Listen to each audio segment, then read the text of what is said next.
낮 기온은 서울이 8도 등 전국이 6도에서 14도로 오늘과 비슷하거나 조금 낮겠습니다. 서울지방 현재 기온은 영상 7.1도입니다. KBS 1라디오 6시 뉴스 아나운서 정세진이었습니다. KBS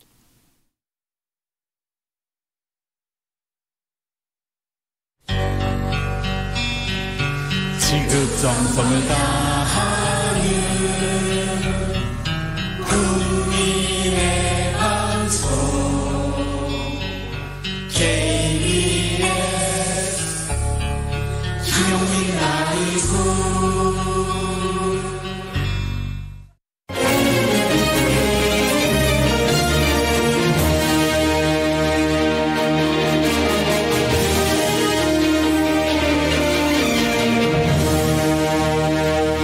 9시에 9번에서는 KBS 뉴스9을 3시간 빨리 만나보겠습니다. 공동뉴스구역 KBS 엄경철 KBS 보도본부 통합뉴스룸 국장 모셨습니다. 어서 오십시오. 네, 안녕하세요. 네, 국장님. 네. 대화에 들어가기 전에 홍성나들목의 KBS 1라디오 주파수가 궁금하다 하시는 분이 계셔서 소개를 좀 하겠습니다. 88.1로 맞추시면 되겠습니다. 그 원효봉에서 쏘는 건데 효율이 좋아요. 원효봉에서 쏘는 게 수도권 지역에서도 꽤 잘 들리더라고요. 그렇게 홍성 IC에서 이제 서해안 고속도로 타고 남쪽으로 내려가다 보면 동서천쯤에는 이제 전라북도하고 경계 지점이거든요. 거기서는 또 96.9 전주 모악산에서 쏘는 KBS 전주 1라디오 맞추시고 들으시면 되겠습니다. 거의 KBS 맨이 되신 것 같습니다. 제가 이제 라디오 주파수에 거의 덕후라고 해야 될까요? 이런 거 관심이 많습니다. 네. 자, 지금 홍성에서 방송 들으시는 분들 88.1에 맞춰서 저희 방송 들으시면 깨끗하게 만나실 수 있겠습니다. 자, 엄경철 국장님. 어제 뉴스9의 홍남기 경제부총리가 나왔습니다. 네. 지난해 경제 성장률 2%에 대해서 이 정도면 선방했다. 시장에서 보는 심리적 마지노선을 지켜낸 것이다. 이렇게 말을 했는데 관련해서 오늘 그 보수 성향의 신문들은 정부 돈을 갖다 퍼다 부어서 2%를 맞춘 것이다. 또 이렇게 혹평을 하더라고요. 네.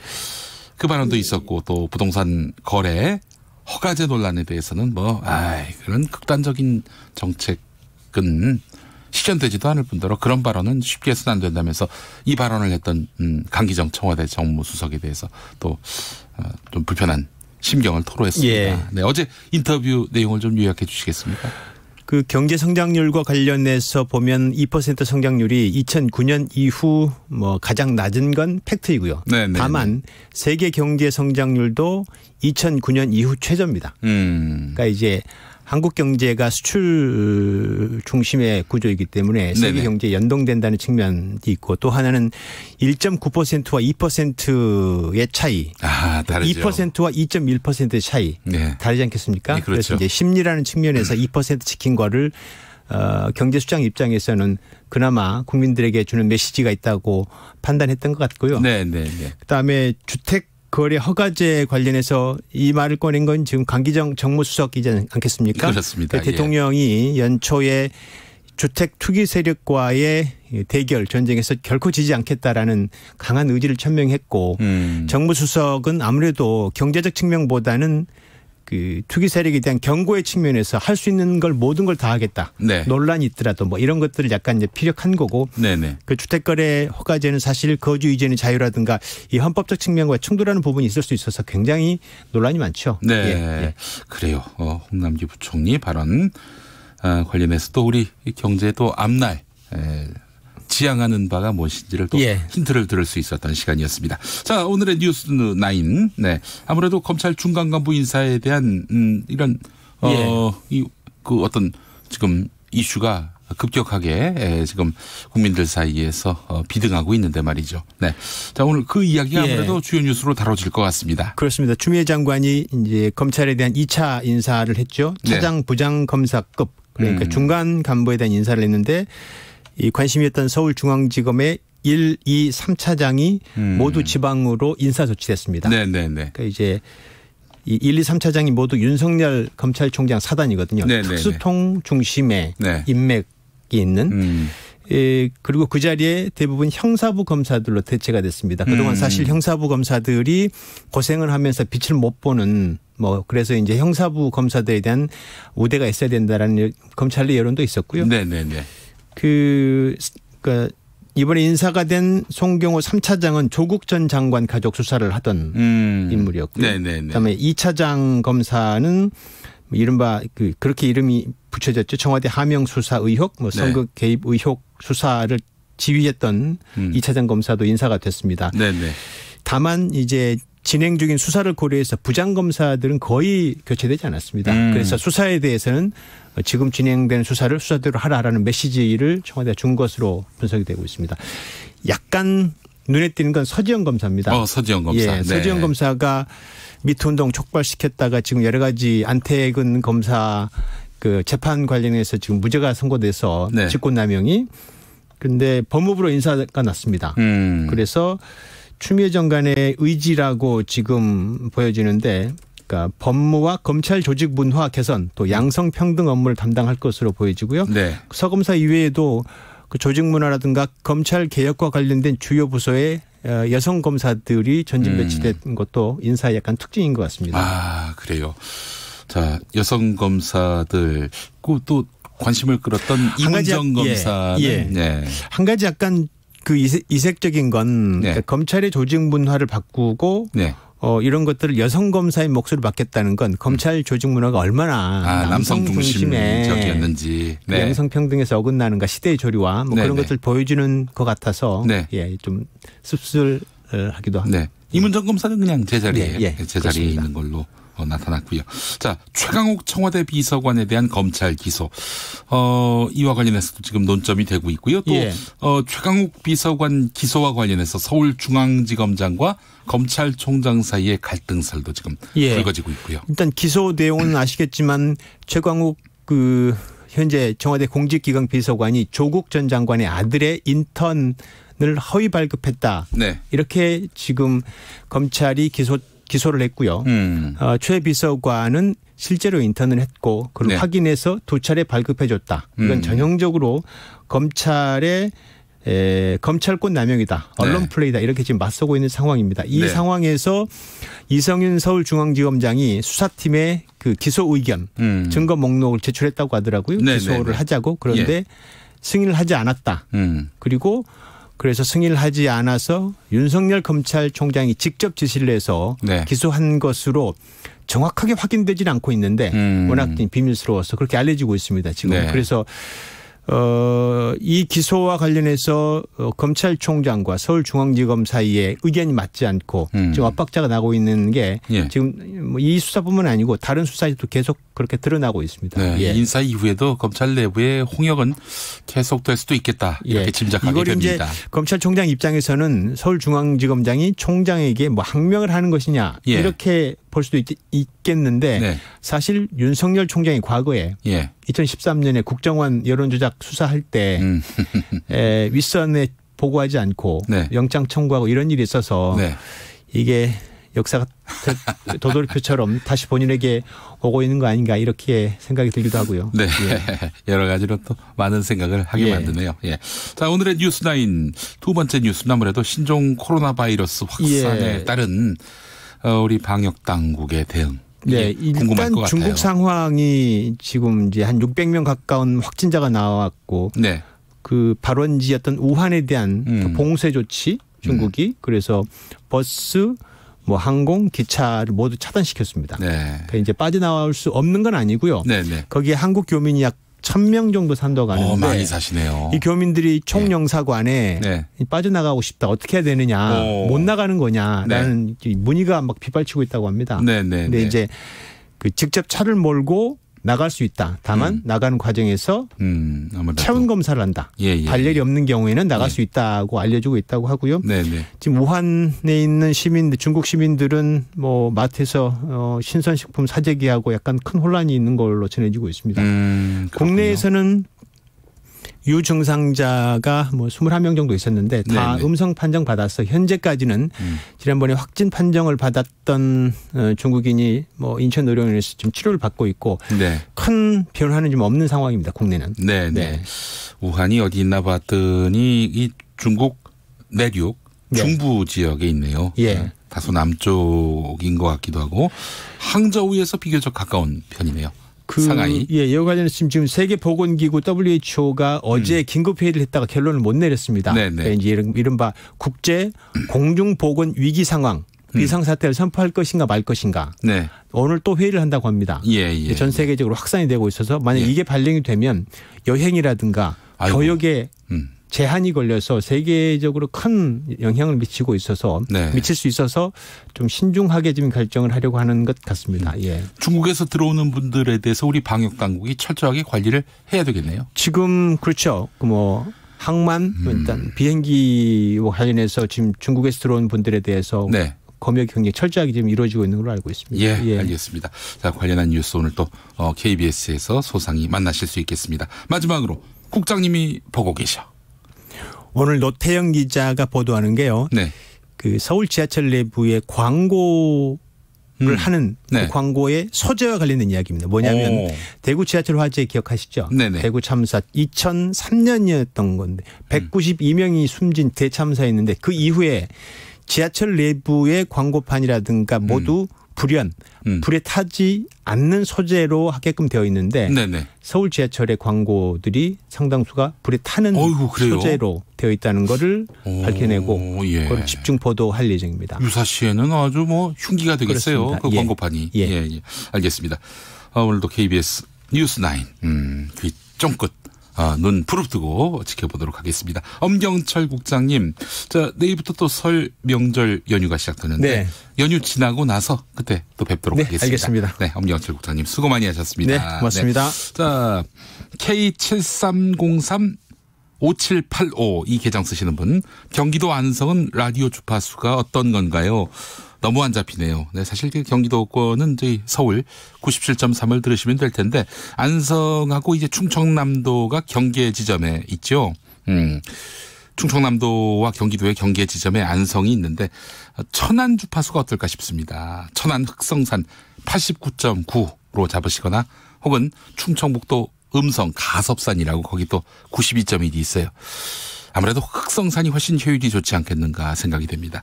89.9로 들으시면 어떨지 추천해드립니다. 네. 자, 도움이 많이 되셨을 거예요. 라디오 정보센터 다녀오겠습니다. 오늘 조진주 씨가 준비하고 있어요. 윤석열 검찰총장이 법무부의 검찰 중간 간부 인사 최종안을 받아본 뒤 동의할 수 없다는 의견을 법무부에 밝혔습니다. 윤 총장은 법무부의 인사 최종본을 어제 전달받았습니다. 최강욱 공직기강 비서관에 대한 검찰 기소와 관련해 한정우 청와대 부대변인은 최 비서관이 피의자로 전환된 시점이 언제인지 밝혀달라고 거듭 요구했습니다. 지역구 세습 논란을 빚은 문희상 국회의장의 아들 문석균 더불어민주당 의정부갑 상임부위원장이 선당 후사의 마음이라며 4.15 총선 출마를 포기했습니다. 자유한국당 공천관리위원회는 오는 30일부터 다음 달 5일까지 총선 후보를 공모합니다. 공관위 부위원장으로 선임된 이석연 전 법제처장은 공천 업무에 관해선 황교안 대표를 포함한 당에서는 손을 떼달라고 주문했습니다. 질병관리본부는 중국 우한 집단 폐렴을 유발한 신종 코로나 바이러스 조사 대상 유증상자 21명 모두 음성으로 판명돼 격리가 해제됐다고 발표했습니다. 국내 확진자는 1명이고 상태는 안정적입니다. 신종 코로나 바이러스가 발병한 것으로 알려진 중국 우한시의 공항 이용이 금지됐습니다. 국내에서 우한 노선을 운영 중인 대한항공과 중국 남방항공은 우한 항공편의 운항을 이달 31일까지 중단합니다. 지금까지 라디오 정보센터 뉴스였습니다.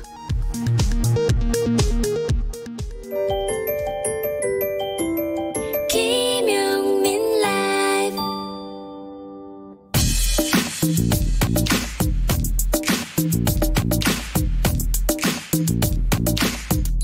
쏙 인터뷰 9334번 쓰시는 분, 경기도 의정부는 주파수가 97.3보다는 99.5가 더 잘 잡힙니다. 참고 바랍니다. 라고 하셨는데 97.3은 관악산에서 쏘는 것이고 99.5는 경기도 가평하고 강원도 춘천시의 경계 지점인 화학산에서 쏘는 겁니다.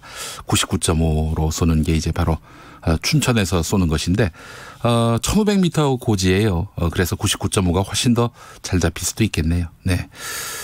대단하지 않습니까? 박수 한번 나와야 됩니다. 이런 거. 네. 자, 귀에 쏙, 맘에 쏙, 쏙 인터뷰 시간입니다. 갑질 피해자의 방패막이가 되겠다. 이렇게 말하면서 출마를 선언한 박창진 민주노총 전국 공공운수노조 대한항공 직원연대 지부장. 정의당 국민의 노동조합 특별위원장을 맡고 있죠. 직접 연결해서 총선 출마를 하겠다고 선언했는데 그 이야기 들어보겠습니다. 박창진 위원장님 나와 계시죠? 네, 반갑습니다. 박창진입니다. 네, 오랜만에 또 인사드립니다. 네, 반갑습니다. 4.15 총선에 출마하세요?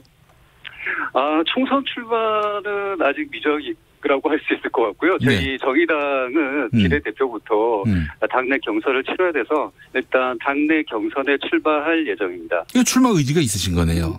네, 그렇습니다. 그래요. 네. 그리고 박창진 사무장께서 정치를 하신다. 그 이야기인데 정치권에 첫 발을 내디드셨는데요. 또 출사표도 던지셨고요. 왜 출마하시는지 그 이유를 좀 여쭤보겠습니다. 이미 모든 분들이 잘 알고 있는 것처럼 평범한 사람, 보통 사람이었던 박창진이 세습 권력 하나만 갖고 있는 사람에 의해서 인권이 창탈되는 과정이 땅콩 해양이었고 그 땅콩 해양이 발생된 은밀한 내부를 들여다보자면 네. 우리 사회가 갖고 있는 구조적 문제가 컸던 것 같습니다. 그래서 그 과정에서 제가 생존을 위한 샘물을 끊임없이 찾았는데 찾을 수가 없더라고요. 그래서 그렇다 그러면 제가 직접 샘을 파야 되지 않는가. 그래서 정치의 영역에서 네. 우리 사회 구조를 바꾸지 않으면 저 같은 제2, 제3의 박창진이 분명 또 나올 것이기 때문에 구조를 바꾸는데 조력을 해보자 하는 마음에서 정치적 영역에 들어서게 됐습니다. 네, 그 결심은 언제 하신 거예요? 결심은 이미 2014년 땅콩 해양 이후부터 줄고 저의 생존과 관련된 문제가 이 사회 구조와 맞닿아 있다라는 것에서 끊임없이 고민을 했던 것 같고요. 결정적인 계기는 2018년 잘 아시다시피 땅콩 해양 이후에도 여전히 변하지 않았던 재벌 세습 세력이 물컵갑질이라는 사건을 만들 때 저희 정의당의 고 노회찬 의원님께서 제가 1인 시위를 하고 있던 대한항공 본사 앞에 찾아오셔서 당신의 잘못은 없다. 그러나 참 용감한 그동안의 행보에 나는 당신의 손을 잡아주고 싶다라고 했을 때, 정치적인 영역에서 우리가 이런 문제들을 해결해야 된다는 것을 다시 한번 깨닫게 됐고, 그때 결정적인 결심을 한 게 아닌가 싶습니다. 네. 그래도 그 나름대로 갑질 타파를 위해서 애를 써왔는데, 괜히 또 정치권에 발을 디디면은 그 당신의 순수한 의도가 곡해될 수도 있다. 이런 얘기는 안 들어보셨습니까? 악플 많이 달리고 있습니다. 악플이요? 악플. 그런데 우리가 한번 생각해 볼 만한 문제가, 우리 입법기관이 국회가 다양한, 우리 전 국민 모두의 다양한 의견을 반영하는 정책을 펴야 됨에도 불구하고, 이미 기득권, 혹은 권력의 위에 서 있던 입법부 출신이라든지 경제적 지위 위에 있던 사람들 출신으로 메꿔지다 보니까 다양한 사람들, 보통 사람이었던 박창진 같은 사람들의 의견을 대변해 주거나 실질적인 구제 역할을 할 수 있는 입법들을 과정이 없었던 것 같습니다. 그것이 20대 국회에서 극명하게 드러나서 정쟁과 또 소위 말하는 동물국회 혹은 보복의 정치로 보여줬던 것 같아서 우리도 이제 정치 선진국이라고 할 수 있는 곳들에서 이루어지는 정치인들의 모습처럼 다양한 계층에서 다양한 의견을 반영할 수 있는 사람들이 나가야 되는 게 마땅하기 때문에 두려움은 없습니다. 비판은 있지만 두려움은 없습니다. 네. 권력의 불평등을 해결하겠다 이런 말씀도 했는데요. 보통 사람, 약자, 소수자 입장에 있어서 그들의 목소리를 듣고 대변하겠다 이런 포부를 밝히셨는데 권력 불평등을 해결한다면은 어떤 것부터 해결을 해야 될까요?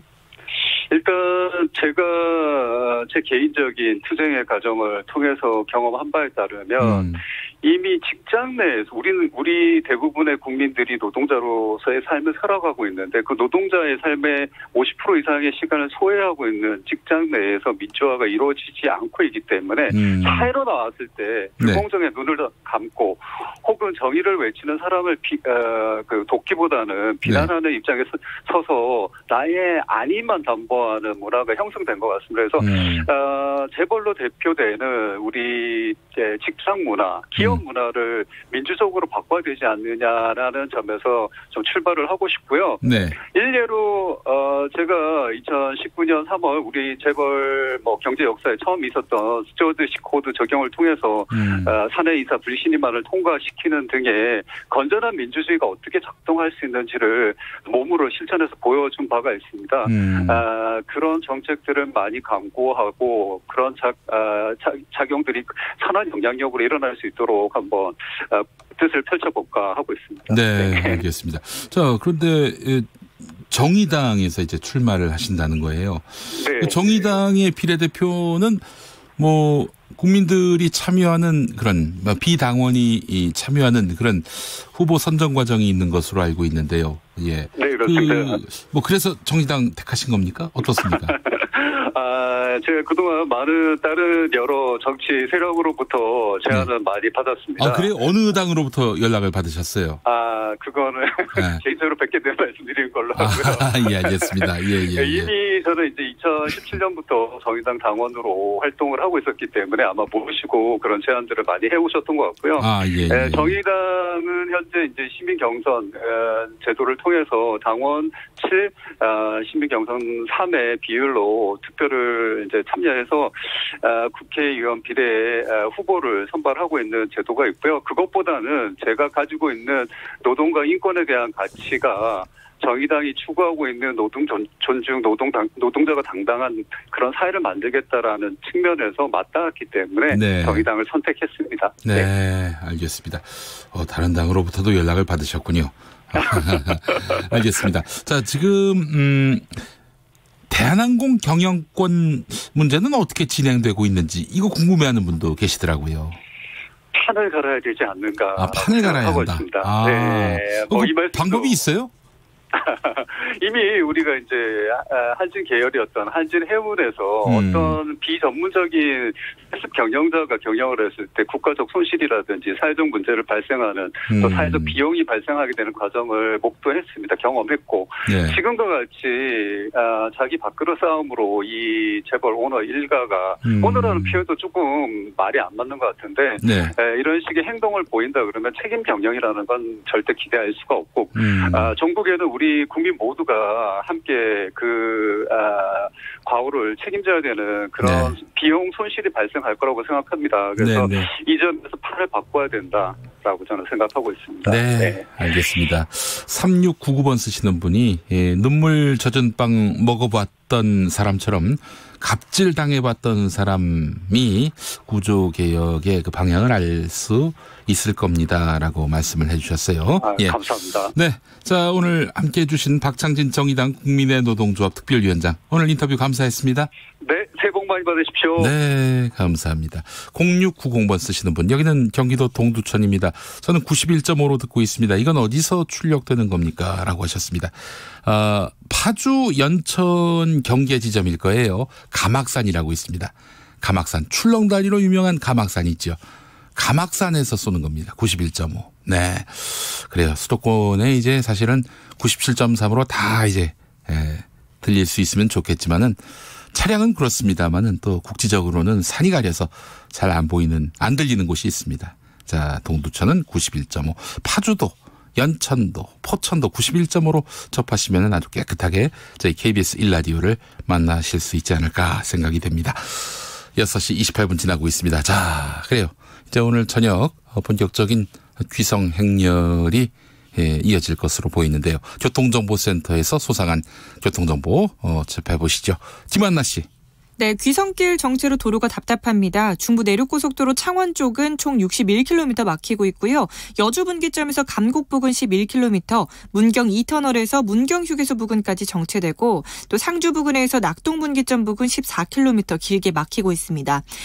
중앙고속도로는 부산 쪽으로 정체가 이어지고 있는데요. 만종 분기점부터 시작됩니다. 금대 2터널까지 11km 밀리고요. 제천 부근 8km 정체, 다시 중령터널 부근과 동명휴게소에서 70 나들목까지 어렵고요.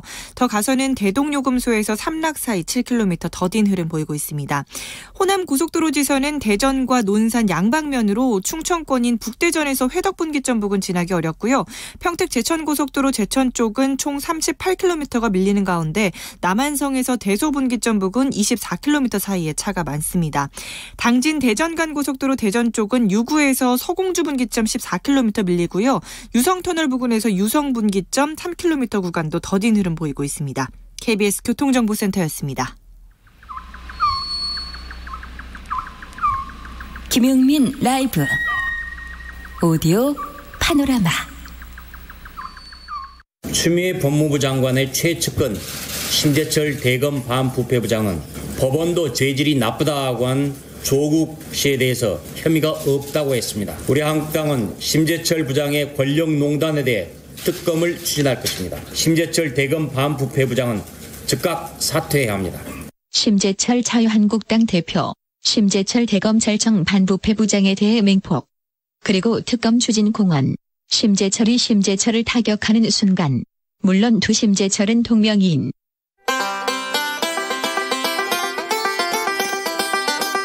13일절로 부임한 심재철 대검 반부패 강력부장은 서울 동부지검이 조 전 장관을 직권남용 혐의로 기소하기 하루 전날인 16일 윤석열 검찰총장이 주재한 회의에서 유재수 감찰 중단 결정은 민정수석의 재량권이라는 취지로 불기소 의견을 냈다고 검찰 관계자가 17일 밝혔습니다. 사달이 난 곳은 상가집. 이와 관련해 18일 밤 한 대검 간부의 상가에서 양석조 대검찰청 반부패 선임연구관이 신 부장을 향해 당신이 검사냐며 공개 항의하는 사태도 벌어졌습니다. 당시 상황을 전하는 임찬종 SBS 기자. 예, 제가 거기 있었습니다. 소리도 굉장히 좀 컸습니까? 그런 소리도? 누구나 다 들을 수 있을 정도로 큰 소리였습니다. 뭐 어쨌든 옳든 그르든 검찰이라는 조직은 상명하복을 하는 걸로 유명한 조직인데 상당히 이례적인 일이 벌어진 거예요? 네, 말씀대로 대단히 이례적인 일입니다. 네. 무슨 일이 있었기에? 19일 SBS 뉴스. 양 검사는 신 부장이 이른바 감찰 무마 의혹과 관련해 조 전 장관을 불구속 기소하는데 반대한 사실을 들면서 왜 무죄인지 설명을 해봐라. 그러고도 당신이 검사냐며 10분 넘게 비판을 쏟아냈습니다. 추미애 법무부 장관은 입장문을 통해 대검 핵심 간부들이 일반인들이 보고 있는 가운데 술을 마시고 고성을 지르는 등 장삼 이사도 하지 않는 부적절한 언행을 했다며 이어 그동안 여러 차례 검사들이 장례식장에서 보여왔던 각종 불미스러운 일들이 아직도 개선되지 않고 여러 차례 장례식장에서 보여온 검사들의 추태. 이 추태 중에 빼놓을 수 없는 것. 바로 여검사에 대한 안택은 검사의 성추행. 피해자가 JTBC와 가진 인터뷰. 제가 2010년 10월경에 어느 장례식장에 참석을 했었고요. 장례식장에? 네, 맞습니다. 제가 바로 옆자리에 앉게 되었고요. 사실 시간이 오래 지났지만 여전히 떠올리기는 굉장히 힘든 기억입니다. 예. 다른 사람들 있는 자리에서 고성을 지르고 행패를 부리는 행사. 단순히 주사였을까? 홍익표 더불어민주당 수석 대변인. 지난 주말 상가에는 윤석열 총장도 함께했던 것으로 알려졌습니다. 윤 총장이 자신의 사적 관계보다 검찰총장으로서의 직무에 충실했다면 부적절하고 추태에 가까운 항명을 제지하고 경고했어야 합니다. 그러나 이를 방관했다는 점에서 윤석열 사단의 불만 표출이 윤 총장의 지시 혹은 방조 아래 이루어진 것은 아닌지 우려스럽습니다. 이번 사건은 1986년에 발생한 국방위 회식 사건과 매우 닮은 꼴입니다. 여기서 언급된 1986년 국방위원회 회식 사건은 무엇일까? JTBC 시사썰전에 나온 시사평론가 시절 이철희 더불어민주당 의원. 육군참모총장이 참석하고 장성들 한 8명 하고요. 여야 원내총무 포함해서 국방위원 한 10명이 참여해서 회식을 했거든요. 네. 요정에서 이제 술 먹으면서 폭탄주를 막 돌렸는데 언쟁이 생긴 거예요. 시비가 좀 생긴 겁니다. 남재희 의원이 그 자리에 참석하고 있었는데 폭탄주 잔을 이제 벽으로 던져버렸단 말이에요. 깨졌을 거예요. 화가 났으니까 이제 그랬겠죠. 네. 그랬더니 그 현장에 있던 장성이 이 양반을 발로 차가지고 양반이 실신하는 상황까지 벌어진 거예요. 당시 신군부 쿠데타의 주역으로 승승장구하던 하나회 정치군인들이 당시 여당 원내총무의 멱살을 잡고 국회의원을 발길질로 폭행한 사건입니다. 군부 독재자 전두환 씨는 그런데 이 문제를 원만하게 수습했다고. 다시 이철희 의원. 당시 이 전두환 대통령은 좀 공정하게 처리를 했다고 그래요. 남주희 전 장관의 회고에 의하면 국방부 장관이 사과하고 육군참모총장도 사과하고 네. 그 당시 육군참모차장이 이 폭행에 가담을 했었는데 예편 조치하고 실제 이제 폭행을 주동한 소장 이모 소장은 좌천시켰다고 하니까 상당히 이제 그 당시 대통령은 어쨌든 국회의원의 손을 들어준 사건인데 검찰 조직이 산산이 깨지는 순간 사람에게 충성하지 않고 조직에게 충성한다던 윤석열 검찰총장 가만히 있었다고. 검찰 조직은 부끄러움을 알까? 검사 출신 김용남 전 국회의원. 심재철 부장이 거기서 얻어맞지 않은 것만도 다행이라고 말하는데. 사실은 심재철 부장이 제 법대 동기예요. 잘 알아요. 근데 거기서 얻어맞지 않은 것만 해도 다행입니다. 사실은. 맞을 짓 했죠. 얻어맞지 않은 것만 해도 다행입니다. 사실은. 맞을 짓 했죠.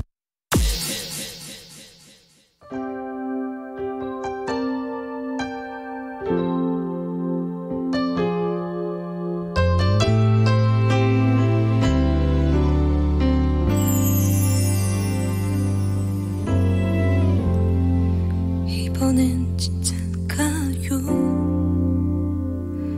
몇 번을 헤어졌지만 결국엔 다시 또 돌아왔잖아요.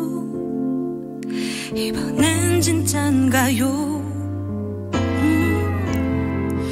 이제는 알잖아요. 사랑을 하면 할수록 시간이 갈수록 힘들어진다는 건 이젠 알잖아요. 이젠 사랑해도 사랑해선 안 되고 보고파도 만나선 안 되고 술에 취해 틀어지지 않게 술도 마시지 말고 행여리 마주치더라도 사랑하는 마음은 숨기고 오랜만에 만난 친구처럼 웃으며 안부를 물어요.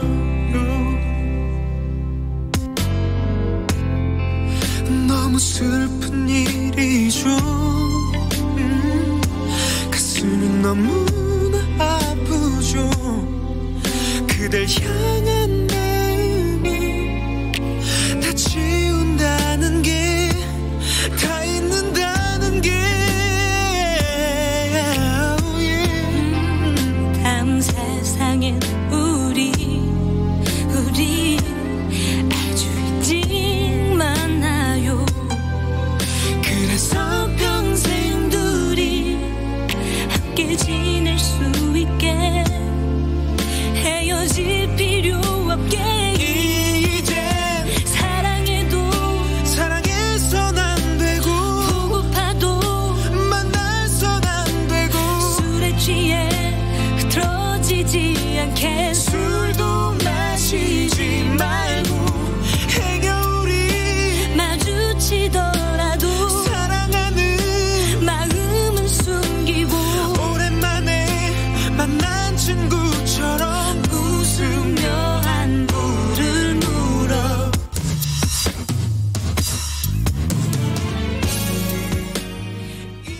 네, 별과 나윤권의 안부 함께 들었습니다. 오디오 파노라마 들으시고 난 다음 접하신 노래입니다. 자, 오늘 퀴즈 정답은 서울특별시 강남구를 동서로 가로지르는 간선도로 바로 테헤란로입니다. 서울 역삼동의 강남역 사거리부터 삼성동의 삼성교까지가 바로 테헤란로라고 하는데요. 네. 3.7km 정도 거리라고 합니다. 왕복 10차선이죠. 자, 정답 맞히신 분들 계신지 만나보도록 하겠습니다. 자, 고블리님, 테란. 네. 자, 4440번 쓰시는 분. 테헤란로 차가 많이 막히는 곳이죠. 맞히셨습니다. 자, 6251번 쓰시는 분 정답 박지성로. 자, 그리고 2459번 쓰시는 분 아라비안로. 네. 자, 그리고 민경희님 로데오. 네. 그리고 5716번 쓰시는 분은 테란로라고 하셨어요.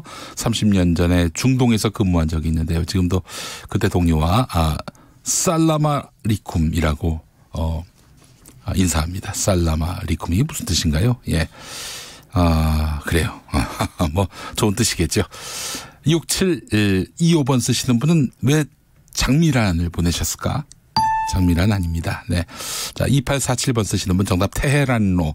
길이 막혀도 지루하지 않는 이유 김용민 라이브. 네, 그렇습니다. 자, 그리고 신상호님 이태란로. 이태란 씨 좋아하시나 봐요. 네. 자, 그래요. 오늘 정답은 테헤란로였습니다. 정답 맞히신 분들 또 선물 받으실 분 저희 김용민 라이브 홈페이지에서 알려드리겠습니다.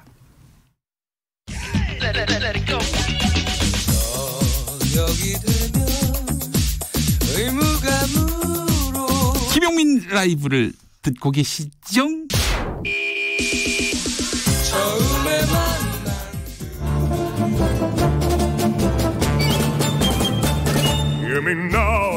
네, 오늘도 밀리는 귀성길에 좋은 벗이 되어드릴 수 있겠죠. 여기도 뉴스 저기도 뉴스 빡빡한 시사 뉴스 속에서 가슴이 답답할 때 뇌에 휴식을 드립니다. 한 주에 한 권 맛있는 책을 만난다. 책의 맛. 네, 이살라마이쿰, 이게 저 신의 평화가 당신에게라는 뜻이라고 합니다. 네, 그래요. 만나는 사람과 함께 이렇게 인사 나눌 때 살라마리쿰이라고 하시는데 뭐 아살라라고도 한다고 하시네요. 예, 알겠습니다. 신의 평화가 당신에게. 우리 저 귀성길 계신 모든 우리 애청자분들께도 평화가 함께하시길 빕니다. 자, 오늘 함께해 주실 두 분입니다. 김갑수 문화평론가 어서 오십시오. 안녕하세요. 네, 정순태 국민대학교 글로벌 인문지역대학장 어서 오십시오. 네, 안녕하세요. 네, 두 분 명절입니다. 늘 돌아오는 명절이긴 한데 자, 어떻게 설 계획 설계하고 계십니까? 설계식이나 뭐 저는 다 이제 가까운 데 계시니까 당일날 어머니 찾아뵙고 저녁에는 이제 장모 찾아뵙는 게 이제 일과인데. 예. 아마 하나 한 20여 년 전에 북한하고 이제 교류가 시작됐거든요. 네네네. 저희 가게가 다 이북이라서 지금도 서신 가끔 왕래하는데 네네네. 우리 형님 김봉수 형님 평양 인근에서 좀 어렵게 사시는데 이제 이쯤 되면 2020년쯤 되면 이렇게 설에 뵈러 갈 수 있는 때가 올 줄 알았는데 아직도 이렇게 택도 없네요. 설에 형님 뵈러 그리고 또 집안이 쪽 또 해주는 어머니 쪽인데 생각하면 좀 아프네요. 분단의 망령이 근육질인 모양입니다. 네. 그래요. 아주 시적 표현 아니겠습니까? 네. 우리 교수님. 네, 명절 때마다 특히 고향을 두고 오신 분들은 생각이 간절하실 거예요. 우리 김갑수 선생님처럼 디아스포라죠. 고향. 저는 매년 이 고향 가는 게 일과입니다. 오늘도 방송 마치고 가야 되는데 자, 요즘 그 재미 붙인 게 있습니다. KBS 옛날 TV라는 유튜브가 있어요. 예. 거기에 아주 훌륭한 콘텐츠가 너무너무 많은데 그 중에 하나가 TV 문학관. 예, 저도 시청하고 있습니다. 저는 아주 좋아합니다. 중견 배우들이 그 청년 때 어떤 연기를 펼쳤는지도 다 볼 수 있어요. 네, 맞습니다. 주로 80년대 초반, 81, 2년부터 84, 5년 요 무렵까지인데 엊그저께 본 TV 문학관이 135화 망향이었습니다. 망향. 예. 이 고향을 북에 두고 온 사람이 고향과 닮은 동네를 찾아서 집을 짓는 얘기였는데. 제가 교수님께 그렇지 않아도 여쭤보려고 그랬는데 TV 문학관에 이제 드라마로 이제 극화된 거 아니겠습니까? 어떻습니까? 원작하고 많이 닮아 있나요? 아니면 많이 닮았어요. 많이 닮으면서도 그 연출가들이 되게 탁월하다는 생각을 종종 합니다. 소설을 드라마로 재구성, 거의 영화급이죠. 130분 아니 1시간 50분, 2시간 가까이 되는 경우가 많으니까 이 명절 때 하실 일이 마땅치 않으신 분들은 이 KBS 유튜브 채널 옛날 TV 보시면 TV 문학관으로 행복한 나날을 보낼 수 있지 않을까 싶습니다. 옛날 TV 지금 정 교수가 얘기한 거 전 못 봤는데 다만 너무 바뀐 분위기 아세요? 어떤 거요? 우리가 불과 얼마 전까지만 해도요. 5년 전, 10년 전 화면을 보면 탁 젊은 층들이 나온 첫 반응이 뭔지 아세요? 아, 촌스러워 이러거든요. 근데 이게 싹 바뀌었네. 네네. 다 찾아내. 아, 이때도 이렇게 멋있었구나. 이때는 양준일이 다시 사랑받는 게 그런 건데. 이젠 지나간 것들을 의미 있는 것으로 다시 되찾으려는 마음들이 압도적으로 많아졌어요. 그러니까 막 이렇게 손가락질하고 우리 옛날에 이렇게 후졌구나 뭐 이러질 않아요. 나 그거 놀랍더라고요. 그게 한편에 여유가 아닌가 싶기도 해요. 그만큼 우리가 성장한 거의 징표 같은 거죠. 네, 그렇습니다. 자, 오늘 시사 프로그램에 인문학의 품격을 더하는 시간 책의 맛 어떤 작품을 만나게 되는지요? 네, 오늘은 이란의 소설가 정확하게 말하면 이란계 프랑스 작가 마리암 마지디의 소설 나의 페르시아 수업 골랐습니다. 나의 페르시아어 수업. 여러분에게 소개해드리고 싶었던 책입니다. 이란의 언어가 페르시아어 아니겠습니까? 그렇습니다. 네. 자, 페르시아를 만나는 방법. 이란 하면은 참 낯선 나라입니다. 사실 뭐 축구 빼놓고는 테헤란으로 빼고는 참 낯선데 요즘엔 또 미국 이란 사이의 군사적 대치 또 한국군 파병 문제 때문에 뜨거운 곳이 되고 있는데 우리 김갑수 평론가님 이란 하면 뭐가 떠오르세요? 글쎄요.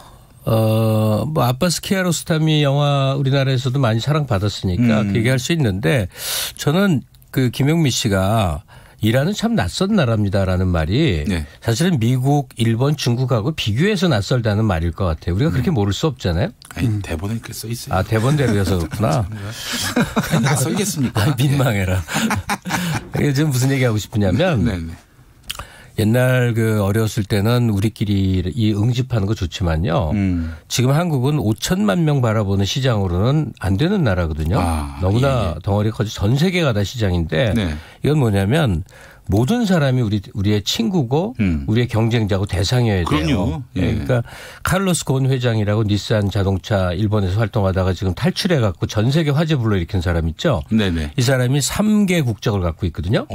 브라질계면서 그 레바논에서 태어나서 프랑스에서 교육받았단 말이에요. 딱 일본의 박헬피에 달아나니까 레바논도 우리나라 사람이라고 막 곤 회장을 돕고 브라질도 언론에서 계속 그러고 프랑스는 대통령까지 나서갖고 곤 회장을 응원해요. 우리는 지금 뭐 가령 한국계지만 우리나라에서 군대도 안 나왔다. 검은 머리 외국인이다. 이건 참 미워하고 뭐 그럴 만한 게 있죠. 돈은 한국에서 벌고 쓰고 즐기는 건 뭐 외국에서 한다. 이런 심리가 있잖아요. 이제는 조금이라도 한국 혈통이 혼혈이라도 조금이라도 섞였으면 다 우리나라 사람이어야 돼요. 우리 네트워크 다 우리 네트워크거든요.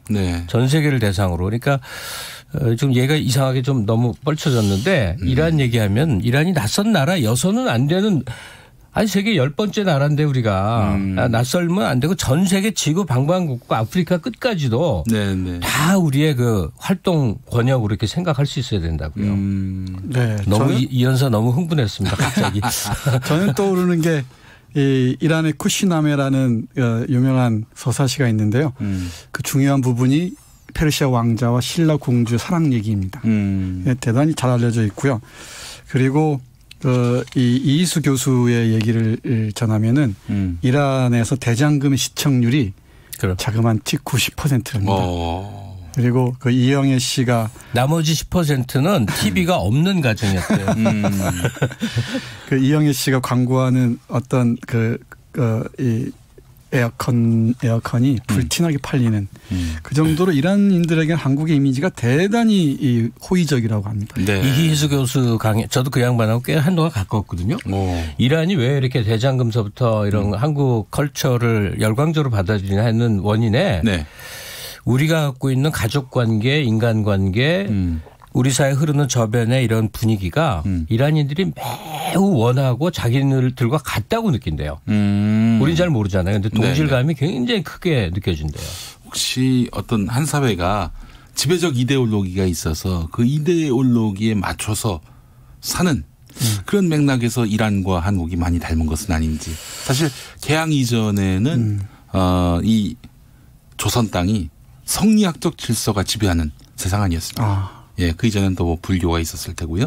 네. 신라 문무왕 부인도 이란 사람이라고 얘기돼 있잖아요. 네네네. 네. 그 교류의 흔적은 너무나 많아갖고. 네. 뭐 다른 흐름의 전통이긴 합니다만은 성리학적 전통과 이슬람적 전통이 만나는 부분도 있겠죠. 네네네. 없지 않았을 겁니다. 알겠습니다. 자, 그렇다면 오늘 작품 어떤 작품인지 소개를 해 주시죠. 네, 이 작품은 다시 말씀드립니다만은 여러분께 꼭 권해드리고 싶습니다. 예, 시간적으로는 1970년대 후반 그러니까 이슬람 혁명 이후부터 2010년대 초반까지 걸쳐 있고요. 공간적으로는 이 테헤란부터 파리, 베이징까지 곳곳에까지 걸쳐 있습니다. 예, 이란을 떠나야 했던 마리암이라는 여성의 눈을 통해서 이란 현대사와 고향을 잃은 사람의 아픔을 대단히 시적인 문체로 그린 작품입니다. 아, 그래요. 줄거리는 어떠한지. 크게 보면은 고향을 잃은 사람, 그러니까 디아스포라의 삶을 그린 작품인데요. 망명자들의 삶이기도 하죠. 마리암의 아버지와 어머니가 이른바 운동권 청년이었습니다. 그래서 어떤 그 체포를 피해서 프랑스 정치적 망명을 하는 거죠. 망명 이후에 프랑스에서 이 이주민으로 망명자로 살아야 했던 이 마리암이라는 소녀의 성장 과정을 그린 작품으로 보시면 될 것 같습니다. 그러니까 좀 보태자면요. 그러니까 이란이 그 미국의 원조를 받는 이제 팔레비 왕조 때 굉장히 개방적이었는데 그거에 내부 문제가 많았거든요. 그러니까 호메니 혁명이 일어났잖아요. 그때 팔레비 왕조를 내부에서 붕괴시키고자 운동했던 여러 세력 중에 이 저자 마리암의 부모는 공산주의 사상을 가졌던 사람들이에요. 그래서 호메니 혁명이 이슬람 혁명이 신정 정치가 이루어지니까 팔레비 왕조보다 더 견딜 수 없는 거였죠. 어마어마한 박해를 받아서 프랑스로 튀어갔어요. 망명을 했어요.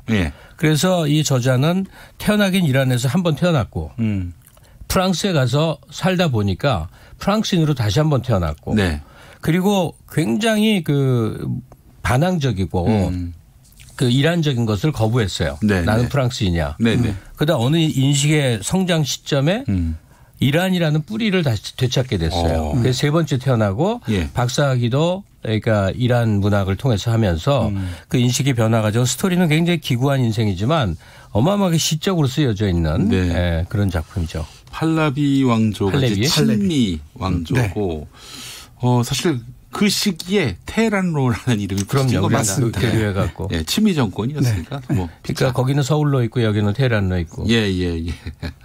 자, 그래요. 자, 중요 부분들 하나 좀 소개해 주시겠습니까? 시적인 문장을 얘기했는데 이 마리암이라는 여성이 그렇게 부정했던 이란적인 것, 그러니까 페르시아적인 것을 재발견하고 그리고 자신의 정체성을 수습해가는 찾아가는 과정을 그린 작품이라고 했는데 마지막 부분 이 페르시아어를 배우게 되는 과정이 아주 아름답게 그려져 있습니다.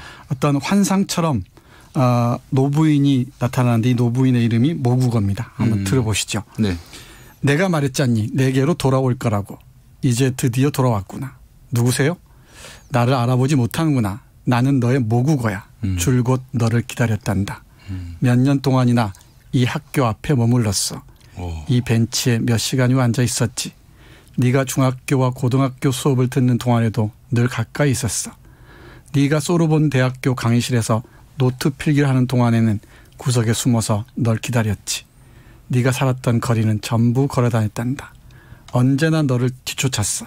세련된 파리의 카페 입구에서 너를 기다리기도 했지. 공연장이나 영화관에서는 너에게서 몇 칸 떨어진 좌석에 앉았단다.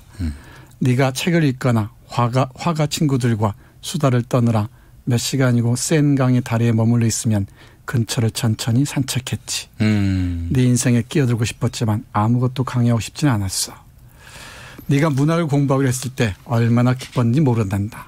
특히 헤다야트와 하이암을 논문 주제로 택했을 때는 너무나 깊어서 펄쩍 뛰었단다. 이 절름발이 다리로 말이지. 사실대로 말하자면 네가 결국 나에게 이어지는 끈을 마침내 찾아냈다는 것을 알고 가슴이 벅차 눈물이 흐르더구나. 이제 마침내 우리 사이에 평화가 왔어. 이제 네가 날 찾았으니 내 갈 길을 가야겠다. 더는 너를 몰래 쫓아다닐 필요가 없는 것 같구나. 이 늙은 여인으로 표상된 모국어와 이 마리암의 언어가 지금 말하고 있는 그렇죠. 거예요. 모국어와 이 마리암의 어떤 환상적인 대화로 모국어를 만남으로써 비로소 자신의 이 방황을 일단락 짓는 언어가 마무리입니다. 의인화되는 그렇죠. 네. 작년에 우리나라의 저자 마리암 마디지가 와서 강연도 하고 언론에도 많이 나오고 그랬었거든요. 네네네.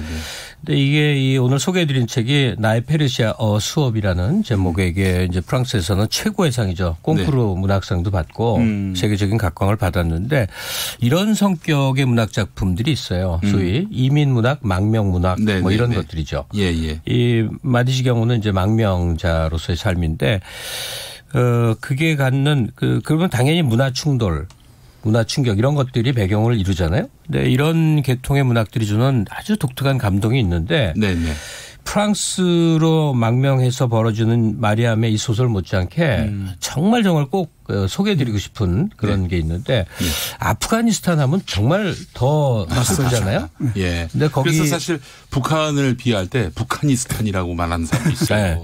아프간의 소년이었던 할레드 호세인이라는 작가가 미국으로 망명을 가서 대작가가 됩니다. 영화로도 나오고 작품으로도 나오고 연을 쫓는 아이라고 그거 보신 분들 많을 거예요. 근데 나는 걸작이죠. 인생작이에요 정말. 그 작품을 소개해 주시겠다. 그리고 준파 라히라고 또 인도계 미국 이민 가정의 얘기도 있고 할 얘기 많은데 끝내야 되겠구나. 마무리해야 될 것 같습니다. 자, 김갑수 평론가님, 정선태 교수님 말씀 잘 들었습니다. 네, 고맙습니다. 네, 김용민 라이브 내일 5시 5분에 돌아오겠습니다. 좋은 저녁 보내세요. 상주 영천고속도로에서 연쇄 추돌 사고가 잇따랐습니다.